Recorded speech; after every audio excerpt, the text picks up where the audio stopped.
How to share Messenger QR with others. It's pretty simple and quick, so let's get started with the video. First, open the Messenger app on your device. If you are not logged in yet, make sure you are signed in to your account to access your QR code settings. Once you're in the app, tap on the three horizontal lines icon at the bottom right of your screen. This will open the main menu of your Messenger app. Now look at the top right corner of the menu screen. You will see a small QR code icon. That's where all the magic begins. Click on the QR code icon to open your Messenger profile QR code. Furthermore, it's time to share your Messenger QR code with someone. Tap the share button at the bottom of the screen. A menu will appear showing a list of apps and platforms you can use to send your QR code. Select your preferred platform.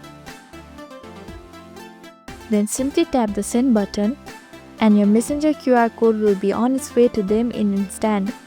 And there you have it. Now you know how to share your Messenger profile instantly with just a few taps.